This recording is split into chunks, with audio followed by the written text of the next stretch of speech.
जैसे कि आप स्क्रीन पर देख रहे हैं, आज हमारा टॉपिक है लेखा शास्त्र।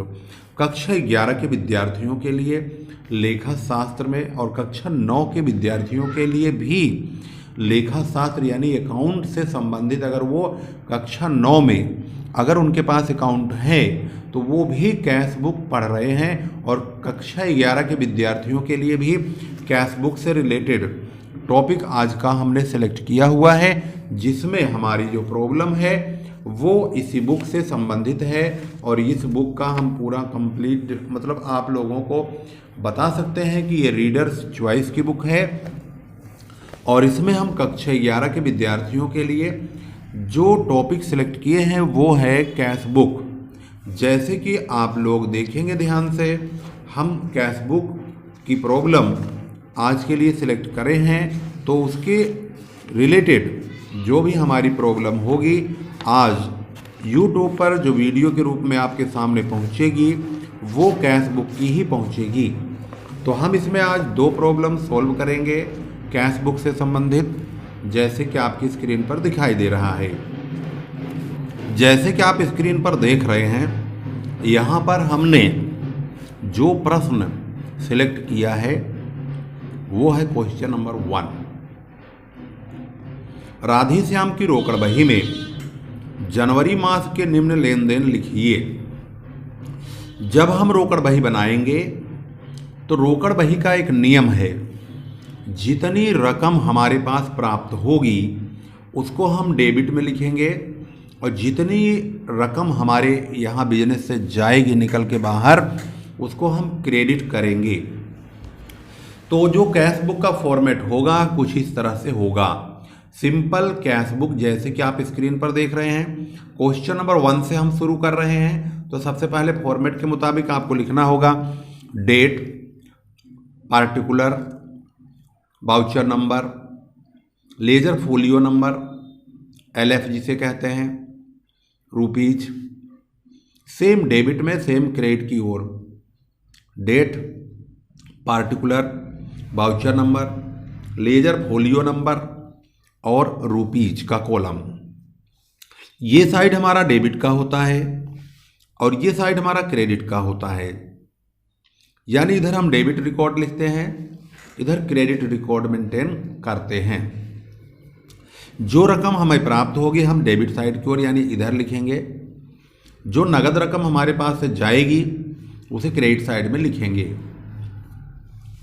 क्वेश्चन नंबर 1 में नगद पूंजी से व्यापार आरंभ किया 2020 में 1 जनवरी को, जनवरी का महीना लिखा है, तो नगद पूंजी से व्यापार आरंभ करेंगे तो 5,000 रुपये हमारे बिजनेस में आएगा। तो हम सबसे पहले 1 जनवरी 2020 ऊपर लिख देंगे। टू कैपिटल अकाउंट, स्टार्टिंग में देखेंगे ध्यान से, टू कैपिटल अकाउंट 5,000 रुपये लिख देंगे, क्योंकि पहली तारीख को जब बिजनेस स्टार्ट हुआ है तो इन्होंने 5,000 रुपये बिजनेस में लगाए हैं। इसके बाद दूसरा ट्रांजैक्शन देखेंगे, नगद माल खरीदा है 2 तारीख को, इसको हम क्रेडिट साइड में इधर लिखेंगे, क्योंकि जब नगद माल खरीदेंगे तो पैसा देना होगा। तो 2020 ऊपर लिखेंगे, 2 जनवरी लिखेंगे बाई परचेज अकाउंट और यहाँ 4,000 रुपये लिख देंगे। इसके बाद अगली ट्रांजैक्शन को ध्यान से देखेंगे, तो यहाँ लिखे नगद माल खरीदने के बाद नगद माल बेचा, जो कि 3 तारीख 2,500 रुपये। अगर नगद माल बेचेंगे तो हमारे पास पैसा आएगा, यहाँ लिखेंगे 3 जनवरी टू सेल्स अकाउंट 2,500 रुपये पैसा आ रहा है। इसके बाद नगद फर्नीचर खरीदा 6 तारीख को 200 रुपये, तो फर्नीचर खरीदेंगे तो पैसा जाएगा, 6 तारीख में जाएंगे बाई फर्नीचर अकाउंट और यहाँ 200 रुपये लिख देंगे। इसके बाद अगला ट्रांजैक्शन, मोहनलाल से प्राप्त किए 350 रुपये, ये रकम बिजनेस में आ रही है मोहनलाल से, डेबिट साइड में 10 जनवरी टू मोहनलाल यहाँ लिखेंगे, और ये रकम क्योंकि प्राप्त हो रही है तो इसको हम यहाँ डेबिट साइड में 350 रुपये लिखेंगे। वाउचर नंबर और लेजर फोलियो नंबर में कुछ लिखा नहीं जाता, लेकिन रियल लाइफ में जब हम पहुंचेंगे तो इसका भी यूज आपको करना पड़ेगा, क्योंकि लेजर का जो पेज नंबर है यहाँ लिखा जाएगा और जो वाउचर के पेजेज नंबर होंगे उनकी संख्या यहाँ लिखी जाएगी। इसके बाद है सोहन लाल को दिए 250 रुपये, यहाँ पैसा गया, पेमेंट हुआ 15 जनवरी 22 सोहन लाल 250 रुपये। इसके बाद है 18 तारीख में नगद बिक्री हुई, नगद बेचेंगे तो हमारे पास पैसा आएगा तो 18 तारीख को यहाँ पर लिखेंगे टू सेल्स अकाउंट 160 रुपये। इसके बाद नगद माल खरीदा 20 तारीख में माल खरीदेंगे तो पैसा देना होगा, तो बाई परचेज अकाउंट डेट के हिसाब से चलेंगे। 20 तारीख 20 जनवरी को 300 रुपये का माल खरीदा है, नगद खरीदा है, तो वही लिखेंगे बाई परचेज अकाउंट। जिस उद्देश्य से पैसा जहाँ से आएगा उसी का नाम लिखेंगे, जिस कार्य के लिए पैसा जाएगा उसी का ही नाम लिखेंगे। मजदूरी चुकता की है 10 रुपये से, तो यहाँ पर आएगा 25 तारीख को बाई वेजेज 10 रुपये। इसके बाद आहरण करेंगे 280 रुपये का भुगतान होगा 28 तारीख में, तो 28 तारीख में बाई ड्राइंग लिखेंगे 280 रुपये। इसके बाद वेतन नगद दिया है 31 जनवरी को 120 रुपये, तो इसको हम बाई सैलरी अकाउंट के नाम से 120 रुपये 31 जनवरी को लिख देंगे। 31 जनवरी के बाद है दुकान का किराया, लास्ट में रेंट है 50 रुपये का, तो हम रेंट लिखेंगे बाई रेंट अकाउंट 50 रुपये। इसके बाद इसको बैलेंसिंग करने का कार्य बहुत महत्वपूर्ण है। हम डेबिट साइड के टोटल में से क्रेडिट साइड के टोटल को घटाएंगे। अब अगर आप ध्यान से देखेंगे तो इन सब का जो टोटल है, ये टोटल यहाँ देखेंगे तो 8010 रुपये होता है। 8010 रुपये, इसको हम दिखाते हैं आपको कैसे कैलकुलेट किया गया है। 5000 और 2 1500, 7500 तो यही हो गए, प्लस 350 हो गया और 160 हो गया, तो ये हो गया 8010, जो कि ज़्यादा होता है, यही ज़्यादा है और ये कम है। हमेशा कैश बुक में डेबिट साइड ज़्यादा ही मिलेगा, इस बात को ध्यान रखेंगे। 8010 यहाँ भी लिखेंगे और यहाँ भी लिखेंगे। अब 8010 को ध्यान से देखिए, ये रकम दो जगह लिखी जाएगी, एक यहाँ और एक यहाँ। अब इस रकम में से इधर के टोटल को घटाना है, तो यानी कि 8010 में से हम 4000 घटाएंगे, 200 घटाएंगे, 250 घटाएंगे और 300 घटाएंगे, 10 रुपया घटाएंगे, 280 घटाएंगे, 120 घटाएंगे और 50 घटाएंगे, तो कितनी रकम प्राप्त हुई 2800। ये रहा बाई बैलेंस सीडी के नाम से 2800 रुपये हमारा बैलेंस 31 जनवरी को प्राप्त हो गया। और क्वेश्चन में जब हम इसका सॉल्यूशन देखते हैं तो वहाँ पर भी इसका जो आंसर है उसको भी मैच कर लेते हैं, तो वहाँ पर देखेंगे तो ये रहा 2800 रुपया रोकड़ शेष, यानी इनको एक महीने के अंदर इतने रुपए आए हैं और इतने रुपए खर्च हुए, फिर भी 28 रुपये बच गए हैं। अब चलते हैं क्वेश्चन नंबर 2 की ओर। क्वेश्चन नंबर 2 में कहा है इनको भी रोकड़ पुस्तक में लिखिए। इसमें कार्यालय में रोकड़ है 5000 रुपये, इसका मतलब है ये पुराना पैसा है पिछले महीने का, जो इस महीने ब्रॉड डाउन किया जाएगा। तो इसको हम जब बनाएंगे, इसका सॉल्यूशन करेंगे, तो पहले आप यहाँ लिखेंगे कैश बुक, सिंगल कॉलम तो बन ही रहा है, इसे सिंपल कैश बुक या सिंगल कॉलम कैश बुक कहते हैं।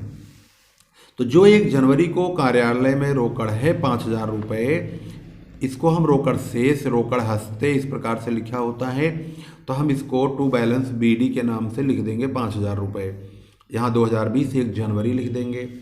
इसके बाद इन्होंने नगद क्रय किया है। नगद क्रय का मतलब हुआ पैसा गया, परचेज की वजह से गया है, इसको हम क्रेडिट साइड में 2 जनवरी बाई परचेज अकाउंट के नाम से 700 लिख देंगे। इसके बाद नगद विक्रय होगा तो पैसा आएगा 600 रुपये 3 तारीख में, इसे हम डेबिट साइड की ओर लिखेंगे टू सेल्स अकाउंट के नाम से 3 जनवरी को 600 रुपये। रामू को दिए, रामू को 1000 रुपये दिए जा रहे हैं 4 तारीख को, तो हम पैसा दे रहे हैं 4 जनवरी को, बाई रामू का नाम डालेंगे और 1000 रुपये लिख देंगे। इसके बाद है राजन से प्राप्त हुए 500 रुपये, तो यहाँ राजन से हमें 500 रुपये मिल रहे हैं 5 तारीख को, 5 जनवरी टू राजन 500 रुपये लिख देंगे। डेबिट साइड में, ये क्रेडिट साइड है, इधर पैसा आएगा और इधर पैसा जाएगा। मजदूरी दी, मजदूरी देंगे तो भाई 70 रुपये पेमेंट करना पड़ेगा। बाई वेजेज 8 तारीख को 70 रुपये लिख दिए गए हैं। इसके बाद नगद माल खरीदा, 300 रुपये का तो माल खरीदेंगे तो पैसा देना पड़ेगा। यहाँ देखेंगे 12 तारीख को, 12 जनवरी है, नगद माल खरीदने की तारीख 12 जनवरी, बाई परचेज अकाउंट के नाम से 300 रुपये लिख देंगे।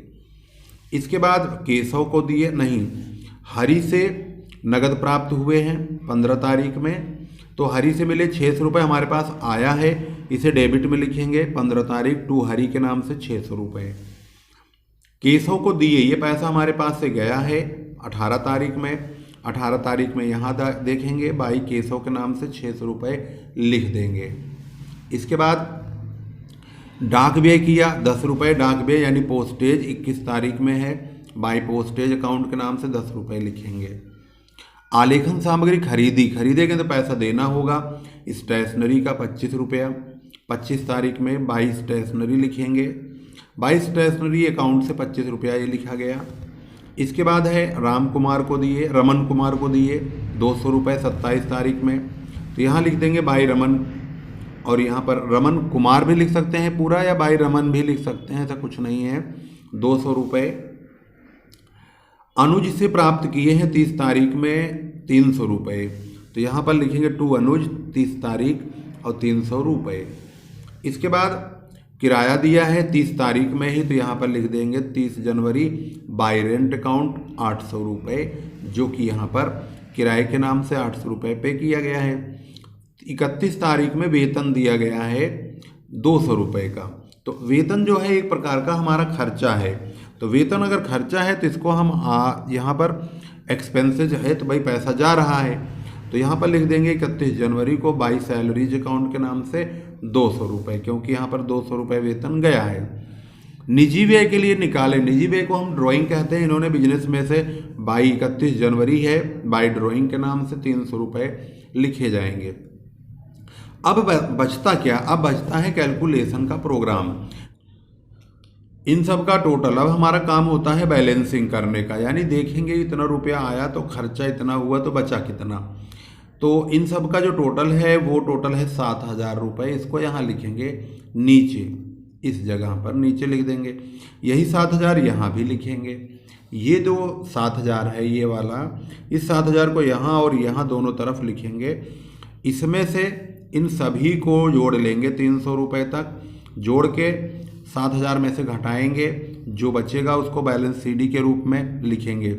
यहाँ का हमने घटाने के बाद पता लगाया 2795 प्राप्त हुआ, तो चेक कर लेते हैं। 7000 में से इन सभी को घटाते हैं, 1770, 300, 900, 1000, मतलब 10 और 25 35,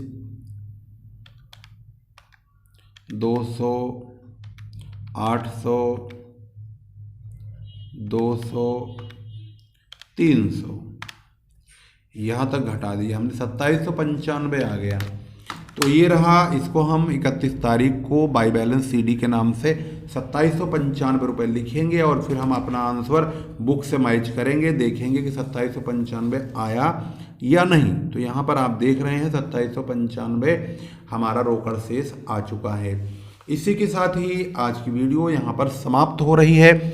अगली वीडियो में कुछ खास अन्य सब्जेक्ट्स पर भी वीडियो बना रहे हैं, कंटिन्यू कॉमर्स के विद्यार्थियों के लिए लगातार। और अगर आप इस चैनल पर नए हैं तो आप इस चैनल को फ़ौरन सब्सक्राइब कीजिए और अकाउंट से संबंधित कॉमर्स की तमाम वीडियो की अपडेट्स कंटिन्यू लेते रहिए और वीडियो को शेयर ज़रूर कीजिए। हम लगातार कॉमर्स के विद्यार्थियों के लिए हर सब्जेक्ट की वीडियो कंटिन्यू डाल रहे हैं। जब भी हमारे पास समय मिल रहा है हम डेली 1-2 वीडियो कंटिन्यू अपलोड कर रहे हैं। चैनल को फ़ौरन सब्सक्राइब कीजिए, न जाने कौन सी वीडियो आपके काम की निकल जाए। तब तक के लिए नमस्कार, जय हिंद, जय भारत।